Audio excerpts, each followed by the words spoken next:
Good Morning Business, French Tech. Dans la French Tech à 6h41, la dernière licorne en date, c'est Dental Monitoring qui a levé 150 millions de dollars et qui est donc devenu, on ne dira jamais assez, une licorne avec ce fameux cap symbolique du milliard de valorisation. Bonjour Philippe Salah.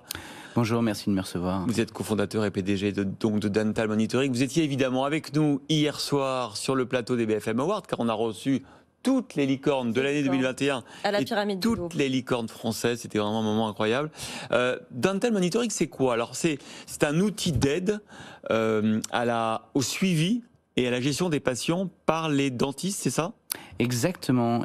Dental Monitoring vraiment introduit l'intelligence artificielle au cœur du cabinet dentaire. Ouais. Permet aux dentistes, orthodontistes, de suivre son patient à distance et d'optimiser quel est le bon moment pour recevoir son patient. Mais ça, vraiment tout au long du parcours patient. Avant, savoir est-ce que c'est le bon moment de commencer un traitement, pendant le traitement, optimiser est-ce que je dois voir mon patient maintenant ou est-ce que peut-être je peux le voir un peu plus tard, ou en amont si l'intelligence artificielle a détecté un problème, anticiper le problème, et après prémunir une récidive dentaire. Et alors c'est quelque chose qui a l'air d'être intégré dans la médecine en général, mais alors vous êtes le premier à avoir fait ça dans le dentaire. Oui, dans le dentaire, ça n'existait pas. Le monitoring médical est quelque chose de vraiment installé partout. Oui. Et dans le dentaire, aujourd'hui, il y avait vraiment ce besoin de rationaliser le rendez-vous.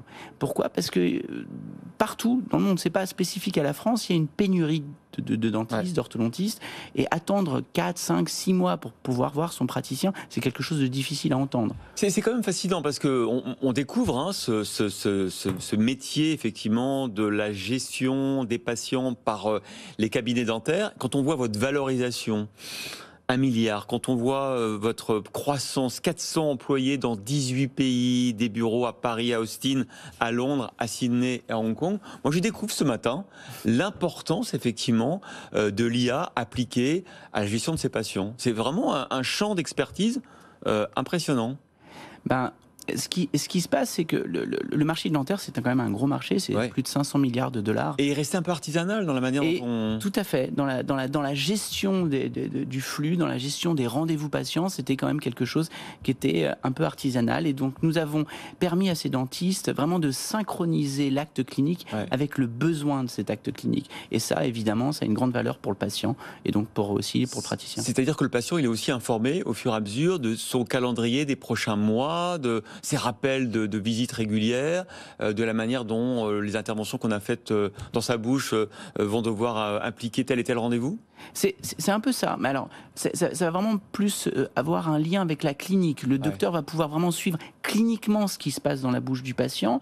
Et en fonction d'une réaction clinique au traitement, dans ce cas-là, le praticien va pouvoir dire à l'enfant, à l'adulte, c'est le bon moment de venir, je vais pouvoir faire une correction sur le traitement qui va me permettre d'être sûr que ton traitement se passe correctement. Alors à l'image, on voit pour ceux qui sont avec nous sur RMC Découverte, Canal 24, des outils d'assistance, par exemple avec ce smartphone et cet appareil qui vous mettez votre... sorte d'instrument dans la bouche avec le smartphone accroché. Ça, c'est vous qui le développez, ça aussi? Tout à fait. C'est pour la téléconsultation, du coup? C'est pour la distance? C'est pour permettre que l'acquisition des photos qui sont faites dans la bouche du patient soit faite de façon très optimisée et correcte, parce que c'est pas facile forcément de prendre des photos de votre bouche. Donc c'est un peu la VR de la bouche. Donc on met le smartphone dans ce petit ça va au-delà de la gestion du planning. Là, ça va carrément dans l'outil d'assistance au diagnostic médical. Hein. On va aider le praticien vraiment à comprendre ce qui se passe dans la bouche du patient quand ce patient est encore chez lui, et vraiment de prendre le rendez-vous ou de donner un conseil tout simplement. Très souvent ça va être brosse-toi mieux les dents, ou change tes aligners si les aligners sont pas changés correctement, garder l'observance du patient, c'est toujours garder le docteur dans sa poche et être sûr que son traitement se passe bien. Et quand on voit ce type de plateforme, on a bêtement tendance à penser que c'est destiné au public des villes, ceux ceux qui sont connectés. Est-ce que ça vous rapproche des gens qui justement sont dans les zones périurbaines, qui ont du mal à trouver des praticiens? Est-ce que ça peut mettre fin aux déserts médicaux, à ces prises de rendez-vous qui prennent des mois dans certaines zones, par exemple? C'est toute l'idée. C'est toute l'idée. L'idée, c'est vraiment de rapprocher le médecin de son patient. Et le rapprocher, ça peut être aussi d'une manière digitale. Et donc, quand vous n'avez pas la possibilité quand il faut faire 50, 60 km pour aller voir son praticien, éviter un rendez-vous où l'acte clinique n'est pas possible à ce moment-là, eh ben c'est beaucoup mieux quand même d'utiliser une solution comme Dental Monitoring. Ça facilite la communication. On peut imaginer d'autres briques ensuite, une fois que vous serez bien implanté auprès des cabinets et des cliniques dentaires, des outils, comme on le voit un peu là, d'assistance au diagnostic, des outils d'IA pour, par exemple, analyser des radios ou des choses comme ça. C'est le développement, c'est les étapes d'après ou pas? Tout à fait. Alors, tout en restant dans le milieu dentaire, parce que je pense qu'une entreprise qui fonctionne, c'est une entreprise qui sait rester focusée sur son cœur de métier. Ouais. Et aujourd'hui, le cœur de métier de Dental Monitoring, c'est vraiment le dentaire.